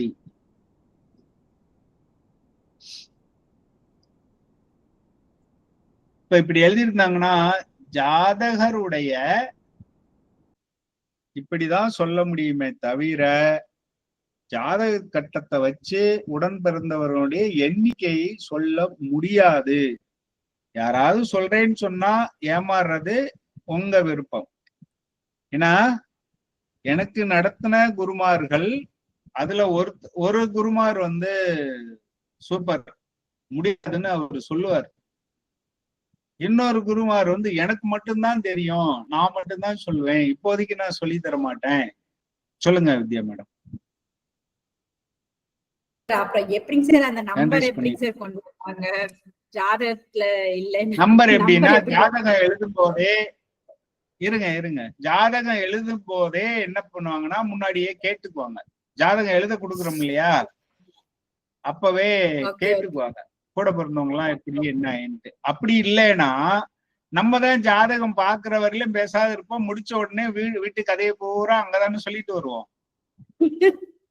இப்ப இருக்கிறதுல நம்பர் இல்லைங்களே சார், எதுவும் கம்ப்யூட்டரைஸ்ட் ஆனதுக்கு அப்புறம் இல்லைன்னா அவங்க சொல்ல மாட்டாங்க. நம்பர் இல்லைன்னா சொல்ல மாட்டாங்க. அவங்க உடன் பிறந்ததெல்லாம் சொல்ல முடியாது. இப்ப நானே ஜாதகம் எழுதுனேன்னா அதை எழுதி கொடுக்கறது இல்ல. அதே மாதிரி என்ன கேட்கறவங்கள்ட்ட எல்லாம் நான் என்ன சொல்றேன்னா அதெல்லாம் சொல்ல முடியாதுங்க அப்படிம்பேன். இல்ல அவங்க வந்து நான் அங்க பார்த்தேன்னு சொன்னாங்க, இங்க பார்த்து சொன்னாங்கன்னா அவங்க நோட்டை கொடுங்கன்னு சொல்லி வாங்கி நோட்டை பார்த்து சொல்லிடுவேன். அப்புறம் அதையும் சொல்லிடுவேன், உங்க நோட்ல இருந்தா சொன்னேங்க, ஜாதகத்தை சும்மா எல்லாம் சொல்ல முடியாது. ஏன்னா நான் சாஃப்ட்வேர்ல தான் போடுவேன், டேட்டா பார்த்து டைம் தான் கேட்பேன், அதை சொல்லுவேன். இது மட்டும்தானா? இன்னொரு முறையில சொல்லுவாங்க, எழுதுவாங்க. இந்த நம்பரை கண்டுபிடிச்சிடுறாங்கன்ட்டு இப்ப என்ன பண்றாங்கன்னா லான்னு போட்டா ஜாதகர்னு அர்த்தம், லக்னம். சு அப்படின்னு போட்டா சூரியன் தந்தைன்னு அர்த்தம். இப்ப வந்து 2 3ன்னு எழுதலாம். இதையும் கண்டுபிடிச்சிடுறாங்கடான்ட்டு ரீன்னு போடுவாங்க. 2 3 நான் எப்படி எழுதுறேன் பாருங்க, ரீ மீ. இதெல்லாம் உங்களுக்கு புரியாது. ரீனா ரிஷபம் 2வது ராசி, மீனா மிதுனம் 3வது ராசி. இதுக்கு மேல உங்களுக்கு நேரம் ஐடியா வந்திருக்கும். இப்படி எழுதுவாங்க. இன்னும் உங்களுக்கு ஏதாவது பரிகாரம் நிறைய செலவு வைக்கலாமா, உங்களுக்கு வசதி இருக்கான்னு கண்டுபிடிக்கிறதுக்கு இன்னொன்னு எழுதுவாங்க. அந்த ராசியில நான் ரொம்ப நாளா மண்டையை உடைச்சுக்கிட்ட ஒரு விஷயம், அந்த ஜோசியரை பார்த்தா சூரியன் இங்க இருப்பாரு, சூரியன் துலாம்ல நீசம். என்ன எழுதியிருப்பாருன்னா இங்க சூரியன் உச்சம்னு எழுதியிருப்பாரு. இங்கேயாவது கீழே, இங்க எழுத மாட்டாங்க, இங்க எழுதியிருப்பாரு சூரியன் உச்சம்னு போட்டிருப்பாரு. இச்சு மட்டும் போட்டிருப்பாங்க. என்ன அர்த்தம்னா சூரியன் உச்சம், புதன் உச்சம், இப்படி எல்லாம் எழுதி வச்சுக்குவாங்க. நானு ரொம்ப நாளா என்னடா உச்சம்னு போட்டிருக்காங்க, நம்ம படிச்சது தப்பான்னு எல்லாம் குழம்பி போயிருக்கேன். வாழ்க வளமுடன். இது வீடியோ ரெக்கார்டிங்லாம் நான் எடுத்துருவேன். ஏன்னா ஒரு கிளாஸ் நடத்தி அதை யூடியூப்ல போட்டு ஒருத்தர் பயங்கரமா சண்டைக்கு வந்துட்டார். வாழ்க வளமுடன். இதுல யாருக்காவது சந்தேகம் இருக்கா? வேற ஏதாவது கேள்வி கேட்கணுமா? அடுத்து போலாமா? இன்னைக்கு நம்ம என்ன பார்த்தோம் அப்படின்னு சொன்னா, ராசிகளை எப்படி வகைப்படுத்துறாங்க அப்படின்னு பார்த்தோம். ஆண் ராசி, பெண் ராசி, அடுத்து சரம் ஸ்திரம் உபயம், அப்புறம் நிலம், நெருப்பு, நிலம், காற்று, நீர் பிரிக்கிறாங்க. அப்புறம் மண்டலம் 3 மண்டலங்களாக, மேஷ மண்டலம், சிம்ம மண்டலம், தனுசு மண்டலம்னு 3 மண்டலங்களாக பிரிக்கிறாங்க. நட்சத்திரங்கள் என்னென்ன வருது அப்படின்னு சொல்லி பார்த்தோம். தசை எப்படி வருது அப்படின்றதையும் பார்த்தோம். நட்சத்திரம் நடத்தும் போது சொல்லலாம், இருந்தாலும் இப்பவே நான் ஒண்ணு சொல்லிடுறேன். இப்ப மேஷ மண்டலம் முடிஞ்சு சிம்ம மண்டலம் ஆரம்பிக்குது. ஒரு மண்டலம் முடிந்து ஒரு மண்டலம் ஆரம்பிக்குது. இந்த இடத்துல இருக்கிற நட்சத்திரத்தை கண்டாந்த பாதம் அப்படின்னு சொல்லுவோம். கண்டாந்த பாதம். ஏன்னா இது பின்னாடி மறந்துடலாம், நம்ம எழுதி வச்சுக்கிட்டுலாம் நடத்துறது இல்ல. பாதம் எல்லாம் கண்டாந்த நட்சத்திரம்னு சொல்லுவாங்க. நான் அதை கண்டாந்த பாதம்னு தான் சொல்லுவேன். ஏன்னா முழு நட்சத்திரமும் கண்டாந்தம்னு சொல்ல முடியாது. இது ஏன் அப்படி சொல்றோம் அப்படின்னா, இந்த ராசி கடக ராசி வந்து நீர் ராசி, சிம்மம் வந்து நெருப்பு. ஒண்ணு மண்டலம் மாறுது, இன்னொன்னு பாத்தீங்கன்னா நீரும் நெருப்பும் சந்திக்கின்ற இடம். இங்க பாத்தீங்கன்னா விருச்சிகம் நீர் ராசி, தனுசு நெருப்பு ராசி. அதே மாதிரி மீனத்துல மீனம் நீர், மேஷம் நெருப்பு.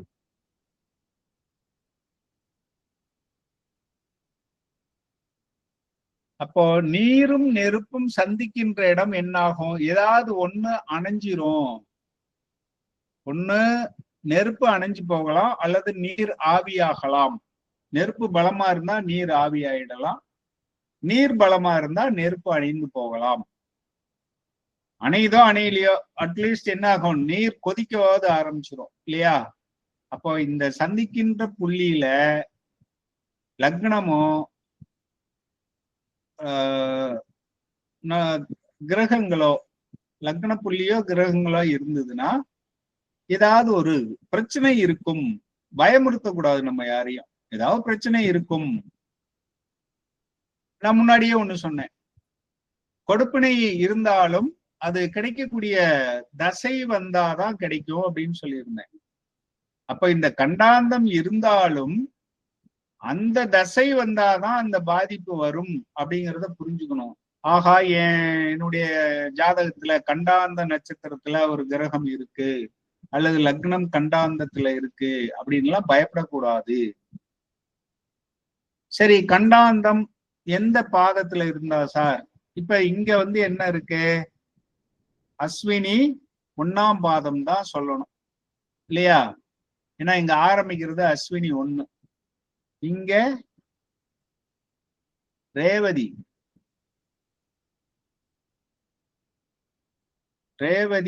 4ஆம் பாதம். இந்த கடைசியில இருக்கிறது ரேவதி 4ஆம் பாதமா இருக்கும். ரேவதி 4ஆம் பாதம், அஸ்வினி 1ஆம் பாதம். இது ரெண்டும் கண்டாந்த பாதங்கள். இங்க எடுத்துக்கிட்டீங்கன்னா புதனுடைய நட்சத்திரம் என்ன? எல்லாமே புதனுடைய நட்சத்திரம், கேதுனுடைய நட்சத்திர பாதம் தான் வரும். ஆயில்யம் ஆயில்யம் 4ஆம் பாதம். ஆயில்யம் 4ஆம் பாதம் கண்டாந்த பாதம்.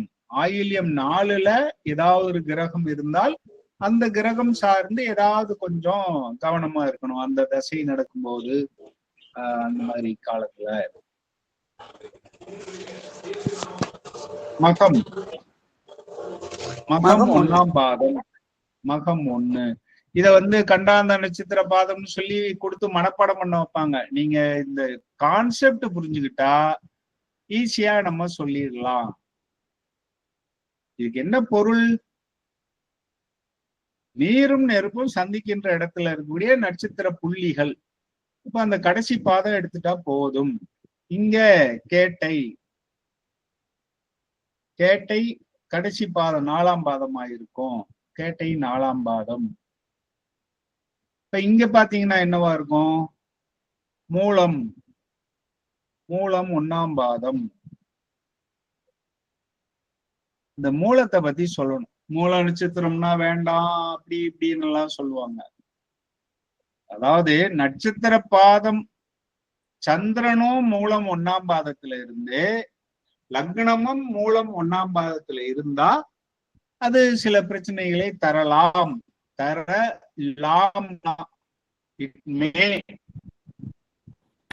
அதனால நீங்க வந்து சொல்லுங்க, பொருத்தம் பார்க்கிறப்போ அப்படி எல்லாம் இல்லைங்கன்னு சொல்லுங்க. மற்றபடி அவங்களுக்கு தான். ஏன்னா வேற கிரக அமைப்புனால ஏதாவது நடந்தாலும் இந்த நட்சத்திரத்து மேல பலிய போடுவாங்க நம்ம மக்கள். மக்களை விட இந்த ஜோசியருங்க பண்றதுதான் அப்படி இருக்கு. அதனாலதான் போச்சு அப்படின்றாங்க. உண்மை என்னன்னா, சந்திரனும் மூல நட்சத்திரம் 1ஆம் பாதத்துல இருக்காரு, லக்னமும் மூலம் 1ஆம் பாதத்துல இருக்கு அப்படின்னா, அப்ப நீங்க என்ன பண்ணணும், மற்ற கிரகங்கள் 8ஆம் அதிபதி எப்படி இருக்காரு, அந்த மாதிரி இதெல்லாம் பார்க்கணும். சனி எப்படி இருக்காரு, இப்படி எல்லாம் பார்க்கணும். ஏன்னா இது கண்டாந்த பாதம், லக்னமும் கண்டாந்த பாதத்துல இருக்கு. ஆயில்யத்துக்கும் சொல்லுவாங்க பாருங்க, ஆயில்யத்துக்கும் அப்படி சொல்லுவாங்க. ஆயில்யமும் என்ன, கண்டாந்த பாதம் தான். கேட்டையும் கண்டாந்த பாதம். இப்ப உங்களுக்கு ஓரளவுக்கு புரிஞ்சிருக்கும். ஏதோ காரணத்தினால சொல்லியிருக்காங்க, ஆனா அது எல்லாரும் தப்பா புரிஞ்சுக்கிட்டு எல்லாத்து மேலேயும் பழிய போட்டுறாங்க அப்படின்னு புரியணும். ரைட். இந்த 6 நட்சத்திர பாதங்களும் கண்டாந்த பாதங்கள் அப்படின்னு சொல்லுவோம். வேற ஏதாவது சந்தேகம் இருக்கா? ஐயா இப்ப என்னோட வாய்ஸ் கிளியரா இருக்கா ஐயா? அருமையா இருக்கு, சொல்லுங்க ஐயா. ஐயா இந்த சந்திரன் நகர்வை வச்சு சொன்னீங்கல்ல ஐயா? ஆமா. அதுல எனக்கு ஒரு சின்ன சந்தேகம். அப்போ வந்து சந்திராசிரமம் பாக்குறது, தாராபலம் பாக்குறது, எல்லாம் வந்து திருமண பொருத்தம் பாக்குறது, இதுல எல்லாம் பிரச்சனை வருமே ஐயா? அதனாலதான் சந்திராஷ்டமம் வந்து நம்ம ஆக்சுவலா சந்திரன் இருக்கிறதுக்கு தசை நடக்கிறதுக்கு தான் பார்க்கணும். அருமையான கேள்வி. என்ன தசை நடக்குதோ அங்க சந்திரன் இருக்கிறதா வச்சுக்கிட்டு அதுக்கு 8ல கோச்சார சந்திரன் போறதுதான் சந்திராஷ்டமம்னு எடுக்கணும். அப்ப தாராபலம் அப்புறம் திருமண பொருத்தம் எல்லாமே அப்படிதான் பார்க்கணும், தசைக்கு தான் பார்க்கணும் நம்ம. ஆனா ஒத்துக்க மாட்டாங்க. ஒரு காலம் வரும், எல்லாரும் ஒத்துக்கிற மாதிரி ஒரு காலம் வரும், வந்துகிட்டு இருக்கு. இப்போ ஏஎல்பிங்கிறதே இதுதானே. நீ ஏஎல்பியில வந்து அவங்க லக்னத்தையே மாத்துறாங்கல்ல. அட்சய லக்ன பத்ததிங்கிற முறையில அவங்க என்ன பண்றாங்க, லக்னம் நகருதுன்றாங்க. அதுலயேதான் அவங்க இதையும் சேர்த்தி கொண்டு வருவாங்க. இது ஏஆர்பி அப்படின்னு கொண்டு வருவாங்க, அட்சய ராசி அப்படின்னு கொண்டு வர்றாங்க. ராசி, இந்த ராசியை அவங்க எடுக்க மாட்டாங்க. அட்சய ராசின்னு எடுத்து அதுக்கு தான் பலன் பார்க்க சொல்றாங்க. அட்சய ராசி ஏஆர் அப்படின்னு போடுவாங்க. அந்த ராசிக்கு தான் பொருத்தம் பார்க்க சொல்றாங்க. பொதுவுடைய மூர்த்தி ஐயா ஏஎல்பி நடத்தும் பொழுது என்ன சொல்லுவாரு அப்படின்னா, திருமண பொருத்தம் அட்சய ராசிக்கு பாருங்கன்னு சொல்லுவாரு. அட்சய ராசிங்கிறது வேற ஒண்ணும் இல்ல, தசை. இப்போ வந்துருச்சா? அவங்களும் இப்ப நிறைய மாணவர்களை உருவாக்கிட்டு இருக்காங்க. காலம் செல்ல செல்ல இப்ப இந்த கான்செப்ட் வந்துடும். நன்றி. நன்றி ஐயா. நன்றி நன்றி நன்றி நன்றி. வாழ்க வளமுடன். நல்ல கேள்வி ஐயா நீங்க கேட்டது, எல்லாருக்கும் பயனுள்ளதா இருக்கும். இதுக்குதான் உங்களை எல்லாம் கேள்வி கேட்க சொல்றது. ஒருத்தர் கேட்கிற கேள்வி மற்றவர்களுக்கு உபயோகமாக இருக்கும். சரி, இன்னும் நிறைய ஜோதிடத்துல மாற்றங்கள் நம்ம செய்ய வேண்டி இருக்கு. ஆனா அவ்வளவு ஈஸியா எல்லாரும் ஏத்துக்க மாட்டாங்க, சண்டைக்கு வருவாங்க, நம்மளை வந்து தவறா சொல்றோம்னு சொல்லி பழி போடுவாங்க. வாழ்க வளமுடன். இப்ப இன்னும் ஒரு விஷயம், பேசிக்கான ஒரு விஷயம் சொல்லி தரலான்னு பாக்குறேன். என்னன்னு பாத்தீங்கன்னா, கோரை. கோரையில சுபகோரைகள் அப்படின்னு எதை சொல்றோம், சுப கிரகங்களுடைய கோரைகள் எல்லாம் சுப ஓரைன்னு எடுத்துக்கலாம். அப்போ எந்தெந்த கிரகம் சுப கிரகம்னு சொல்லி ஆகணும். முதல்ல வரிசையா சூரியன், சந்திரன், செவ்வாய், புதன் பகவான், குரு பகவான், சுக்கிர பகவான், சனி பகவான், ராகு பகவான், கேது பகவான், இவர் எல்லாத்தையும் எடுத்துக்கிறோம். இதுல சூரியன் பகவான் வந்து அரை பாவர், சிலர் வந்து முக்கால் பாவர் அப்படிம்பாங்க. நான் இரவு பகல் அப்படிங்கிற இரவு பாதி நேரம் பகல் பாதி நேரம்ங்கிறத வச்சுட்டு அரை பாவர்னு எடுக்கிறேன். சந்திரன் வந்து வளர்பிறை சந்திரன் வந்து சுபர். கோரையை பொறுத்த வரையிலும் சந்திரனை சுபரா எடுத்துக்குவாங்க. அதனால கோரையை பத்தி சொல்றதுனால சுபர்னு எடுத்துக்குவோம். செவ்வாய் அசுபர். புதன் சுபர்னு எடுத்துக்கிறோம். குரு சொல்லவே வேண்டாம், நீங்களே சொல்லிடுவீங்க சுபர்னு. சுக்கிரன் சுபர். சனி அசுபர். ராகு கேது 2 பேரும் அசுபர் தான். ஆனா இவங்களுக்கு வந்து கோரை கிடையாது, அதனால அவங்கள விட்டுருவோம்.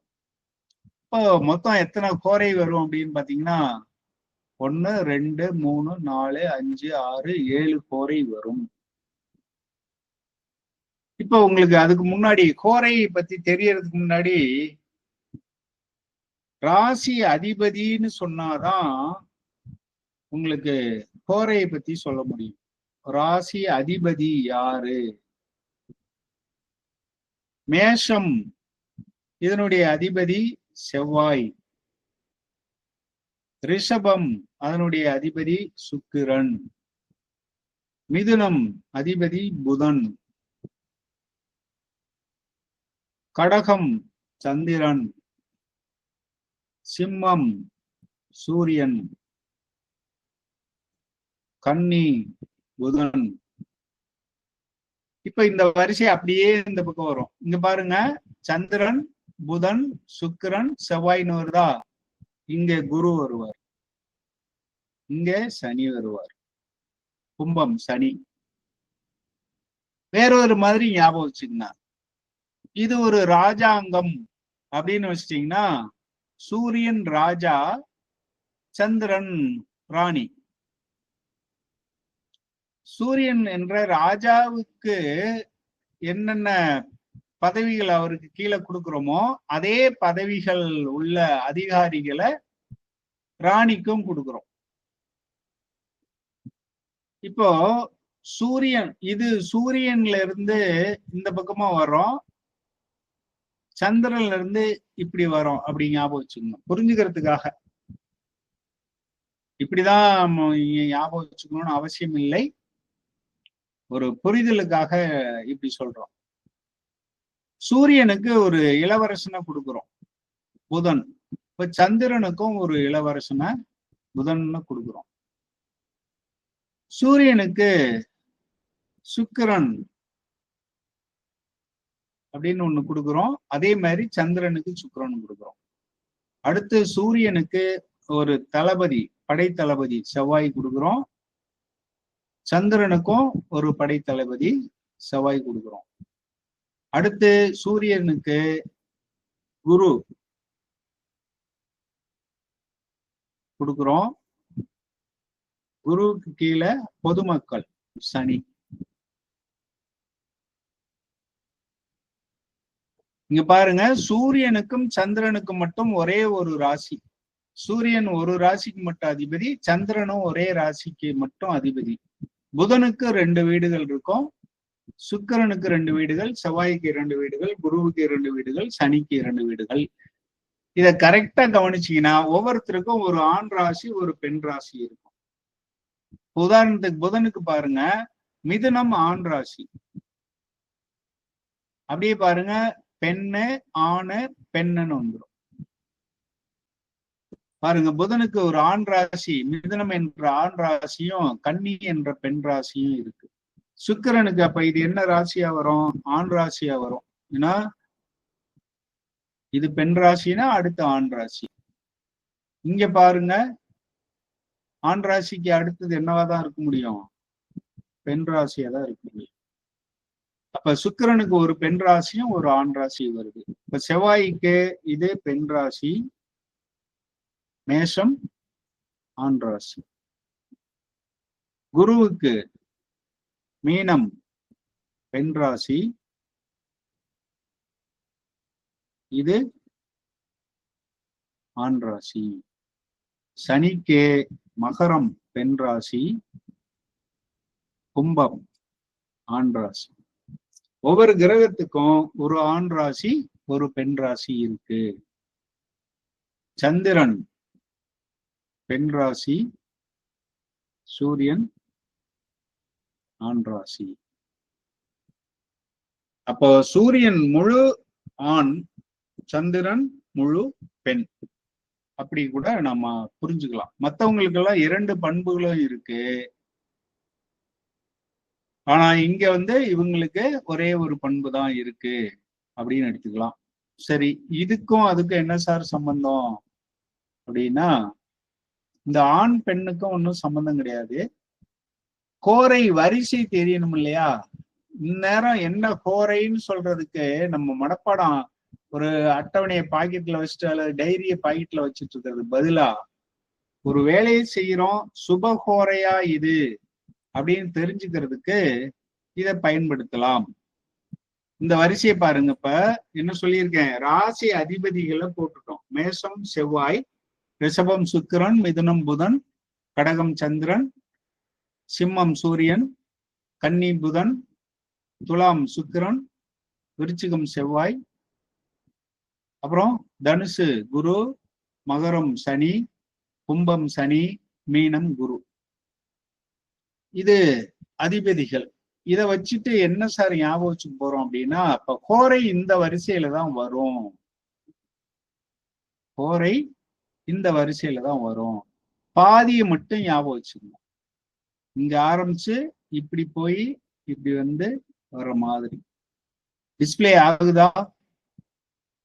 ஏன்னா டிஸ்பிளே ஆகலைன்னா சொல்லிடுங்க. இப்போ திங்கட்கிழமை, தேங்க்யூ, திங்கட்கிழமை ஒரு நாளின் முதல் கோரை என்ன அப்படின்னு ஞாபகம் வச்சுட்டா அடுத்தது ஈஸி. ஒவ்வொரு கிழமையிலும் அந்த கிழமை அதிபதியினுடைய கோரை தான் எப்படி வரும்? முதல் கோரையாக இருக்கும். 6 to 7 அப்படி ஞாபகம் வச்சுக்கணும். கோரை ஆக்சுவலா இது 6 to 7 கிடையாது. சூரிய உதயத்திலிருந்து 1 மணி நேரம் அப்படிதான் ஞாபகம் வச்சுக்கணும். சூரிய உதயம் ஒரு நாளைக்கு 6:15னா நீங்க 6:15 to 7:15 தான் எடுத்துக்கணும். அதுக்கும் இன்னும் துல்லியமான கணக்கு இருக்கு. அது என்னன்னா, பகலை பகல் எவ்வளவு நேரம்னு பார்த்து அதை டிவைட் பண்ணணும், இரவு எவ்வளவுன்னு பார்த்து அதை பிரிக்கணும். அந்த அளவுக்கு துல்லியமா நமக்கு வேண்டாம். அத அகஸ் அப்படிம்போம். நீங்க ஜாதகத்துல பாத்தீங்கன்னா அகசு அப்படின்னு போட்டிருப்பாங்க.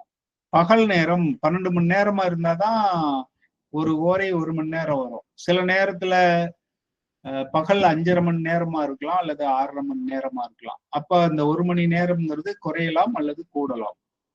நம்ம சராசரியா 1 மணி நேரம்னு வச்சுக்குவோம். 6 மணிக்கு சூரிய உதயம்னு வச்சிட்டீங்கன்னா, இப்ப திங்கட்கிழமைனா திங்கட்கிழமை காலையில 6 to 7 என்ன ஓரை? சந்திர ஓரை. திங்கட்கிழமை காலையில 6 to 7 சந்திர ஓரை இருக்கும். செவ்வாய்க்கிழமை காலை 6 to 7 செவ்வாய் ஓரை. புதன்கிழமை காலை சூரிய உதயத்திலிருந்து 1 மணி நேரம் 6 to 7 புதன் ஓரை. வியாழக்கிழமை காலையில 6 to 7 குரு ஓரை. வெள்ளிக்கிழமை காலையில 6 to 7 சுக்கிர ஓரை.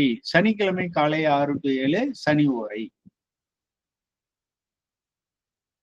அப்ப அடுத்த ஓரை என்ன சார் வரும்?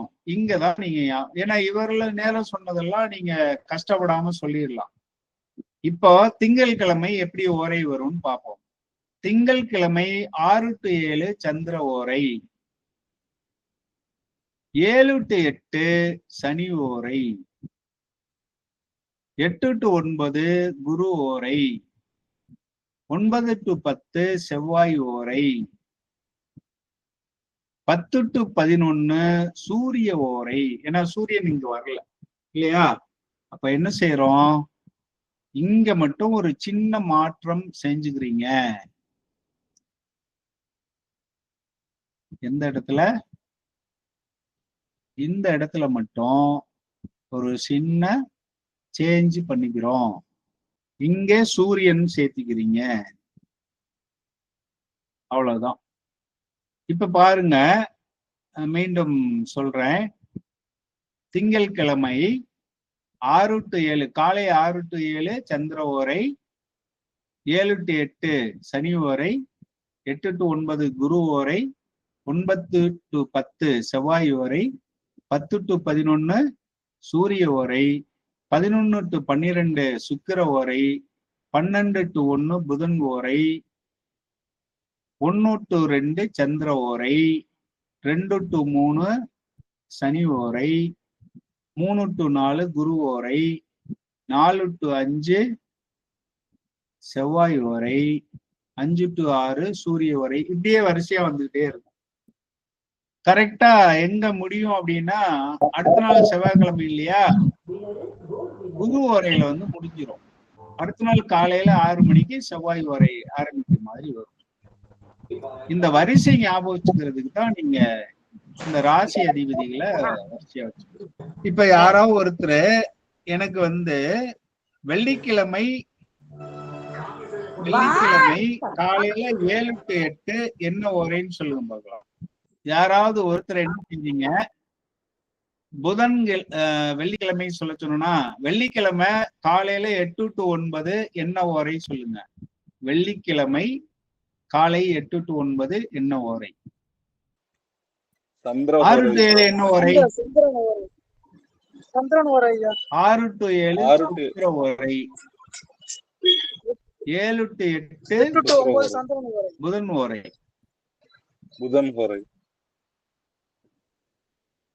8 to 9 சந்திர ஓரை. இப்ப வியாழக்கிழமை 11 to 12 என்ன ஓரை வரும்? வியாழக்கிழமை 11 to 12 காலை 11 to 12. 6 to 7 குரு ஓரை இருக்கும், 7 to 8 செவ்வாய் ஓரை, 8 to 9 சூரிய ஓரை, 9 to 10 சுக்கிர ஓரை, 10 to 11 புதன் ஓரை, 11 to 12 சந்திர ஓரை. இப்படி வரிசை சந்திரன் முடிஞ்ச உடனே சனி ஓரை வந்து. அப்ப ஹோரை, சுப ஹோரை பார்த்து ஏதாவது செய்யறதுன்னா, புதுசா ஏதாவது தொடங்குறதுக்கு தான். ஒன்னொன்னைக்கும் ஓரை பார்க்க வேண்டியது இல்லை.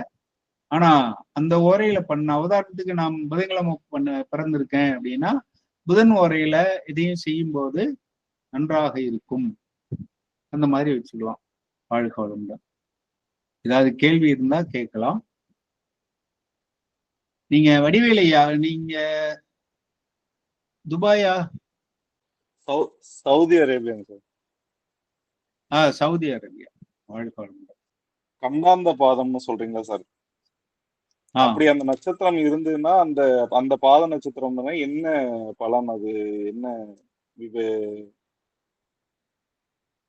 ஏதாவது ஒரு சிரமம் வரலாம், அவ்வளவுதான். ரொம்ப பயப்படலாம் வேண்டாம். நட்சத்திரம் இருந்தால் அப்படின்னா, இப்போ ஜனன நட்சத்திரம் கண்டாந்த நட்சத்திரமா இருக்குன்னா சந்திரன் அங்க இருக்குன்னு அர்த்தம் இல்லையா? சரிங்க சார். சந்திரன் வந்து ரேவதி 4ல இருந்துச்சுன்னா அது கண்டாந்த நட்சத்திரம்னு அர்த்தம். சந்திரன் கண்டாந்த நட்சத்திரத்துல இருக்கு. அப்போ தாய்க்கு ஏதாவது உடல் நல பிரச்சனைகள் இருக்கலாம். அது சந்திர தசை வரும் பொழுது அப்படி வாய்ப்புகள் இருக்கும். உங்களுக்கு சந்திரன் எங்க இருக்கு? என்ன நட்சத்திரம்? எனக்கு விருச்சிக ராசிங்க சார். விருச்சிகத்துல கேட்டையா? விருச்சிகத்துல விசாகம் 4 சார். விசாகம் குருவோட நட்சத்திரம். நீங்க ஏன் கவலைப்படுறீங்க? கேட்டை 4ல இருந்தாதான். கடக லக்னம் சார், அதனால கேட்டேன். கடக லக்னம். லக்ன புள்ளி தெரியாது இல்ல உங்களுக்கு? கடகம்னு தான் தெரியும். ஏன்னா லக்ன புள்ளி எல்லாம் தெரியாது. லக்ன புள்ளின்னு ஒண்ணு, லக்னத்துக்கு நட்சத்திரம் எழுதியிருப்பாங்க. இந்த பாத சாரம்னு இருக்கு இல்லையா? ஆமாங்க சார். ஜாதகத்துல ராசி கட்டத்துக்கு அடுத்த பக்கத்துல பாத சாரம்னு ஒண்ணு எழுதியிருப்பாங்க. அதுல லக்னம்னு போட்டு அது எந்த நட்சத்திரத்துல இருக்குன்னு போட்டு பாதம் போட்டிருப்பாங்க. அது வந்து எங்க இருக்கணும், ஆயில்யம் 4ஆம் பாதத்துல இருந்தா யோசிக்கணும். ஓகேங்க சார். ஓகேங்க. லக்னம் ஆயில்யம் 4ஆம் பாதத்துல, லக்னம் வந்து ஆயில்யம் 4ஆம் பாதம்னு போட்டிருந்தா உங்களுக்கு புதன் திசை வரும்போது நீங்க யோசிக்கணும், இல்லைன்னா கவலைப்படாதீங்க. வாழ்க்கை வளமுடன். வேற யாருக்கா கேள்வி இருக்கா? வகுப்பு முடிச்சுக்கலாம். ஐயா சந்திர நகர்வு கணக்கு பண்றப்போ கண்டாந்திர பாதத்தை தாண்டி தானே சந்திர நகர்வு பெரும்பாலானவங்களுக்கு வரும். கண்டாந்த பாதத்துல வரும்போது கொஞ்சம் கவனமா இருக்கணும். வரும். அது எந்த வயசுல நகருதுங்கிறத பொறுத்து இருக்கு இல்லையா? சிலருக்கு வந்து உடனே நகரும், சிலருக்கு கடைசி காலமா இருக்கலாம். அந்த காலத்துல வரும்போது சில சிரமங்கள் இருக்கலாம் தான், இருக்கணும்னு அவசியம் இல்லை. ஏன்னா லக்னாதிபதி நல்லா இருக்கலாம், இதெல்லாம் பின்னாடி பார்ப்போம் நம்ம. ஏன்னா ரொம்ப அடிப்படையிலே சொன்னா புதுசா இருக்கவங்க எல்லாம் பயந்துவாங்க. வாழ்க வளமுடன். நன்றி. நன்றி ஐயா. நன்றி. வாழ்க வேற ஏதாவது கேள்வி? வாழ்க வளமுடன். கோரை எல்லாருக்கும் புரிஞ்சிருச்சா? உங்களுக்கு கோரை புரிஞ்சுதா? கொஞ்சம் எல்லாமே புதுசா இருக்கிறதுனால கொஞ்சம் புரியல, ஆனா தெரிஞ்சுக்கிறேன், கேட்டுக்கிறேன். அதுதான் என்ன செய்யணும்னா, இந்த ராசி அதிபதிகள் ஞாபகம் வச்சுக்கணும். அந்த வரிசையில கோரை வரும். ஏன்னா நம்ம காலண்டர் எடுத்து என்ன கோரை இந்த நேரத்துக்குன்னு பார்க்கணும். இப்ப இது வந்து உங்களுக்கு இந்த காலண்டர் தேவைப்படாது, அப்படியே மனசுலயே சொல்லலாம்.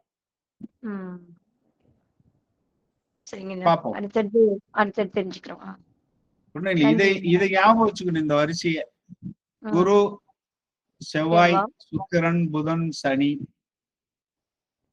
புதன், சந்திரன், இதை ஞாபகம் வச்சுக்கிட்டு சொல்லணும். திரும்ப திரும்ப நடத்துவோம். நம்ம இன்னொரு முறை கண்டிப்பா நடத்துவோம். நன்றிங்க. நன்றி. வாழ்க வளமுடன்.